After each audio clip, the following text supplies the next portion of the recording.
Welcome. Today we're going to be discussing the technique Detour from Doom and how to relate it to other techniques of the American Kenpo system.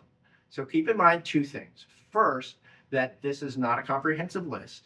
And second, this is not family groupings. Better way to think about these videos is that they're just different threads that you can follow to draw relationships between a specific technique and other elements of the system.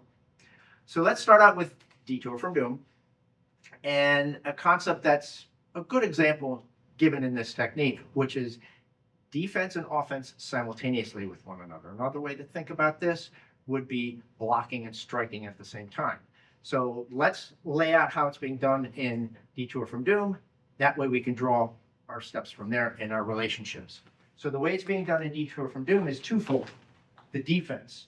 In other words, we're moving off the line of attack or up the circle. In other words, moving our focal point with a defense at the exact same time. In this case, the defense is a cover, not a block. But then simultaneous with that, we're doing the strike. So if you want to see it all done together, it's done this way. Okay. So we can now show the opposite of this, where we actually moved off the line of attack. We can now attack the line of attack.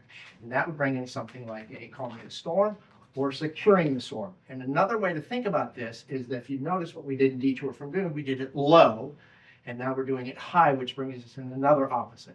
But also keep in mind that Detour from Doom could also do it for high if the kick was high.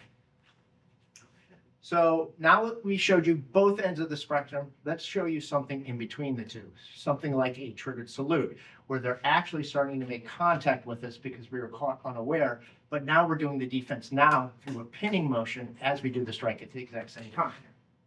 Okay? So let's move on to a different way of thinking about this, or a completely different way of doing defense and offense simultaneously, and this is through a specialized motion called wedging. So what wedging is we're taking a pivot point, and then we're using that pivot point, in this case our fingers, in order to circle around that pivot point. So the way we would do this is through a thrusting wedge. Now keep in mind that this is not just a single, now we're doing with doubles at the exact same time also, and that's the way this one would work. Okay, so let's talk through one more. In this case, let's do this through sophisticated motion. So the way to think about a sophisticated motion is that you're getting more than one effect at the same time. So if we did something like a darting mace, if you'll notice, it's being done at the same time through one specific motion. So our defense is this initial strike, which to get them off balance, and then striking at the same time. The important thing to think about here is not only is it expanding upon that, it's also doing a variation on the thrusting wedge. The way to think about that is that we're going a linear version of thrusting wedge. So that's enough of that. Let's move on to a different concept in which we can talk about here, which was kind of brought up at the beginning of this technique, and that is what we can do with focal points. In this case, our opponent's focal points. So the way we're doing it, like we said earlier in Detour from Doom, is we're moving that focal point from ourselves. So what we're doing is we're not allowing the opponent to get to where we are because we're moving where we are. So we can do this in a variety of different ways. In this case, we're doing it through up the circle, and there's other ways in which we can do this. Something like a deceptive panther, a swinging pendulum, or even if we go up to a hand, something like a reversing mace. Okay. So let's talk about the opposite of that. Up to now, we've been moving ourselves off the line of attack, or moving ourselves from the focal point. Now what we can do is we can now transfer that onto our opponent and don't allow them to get to their focal point. In this case, it would be through something like a jam.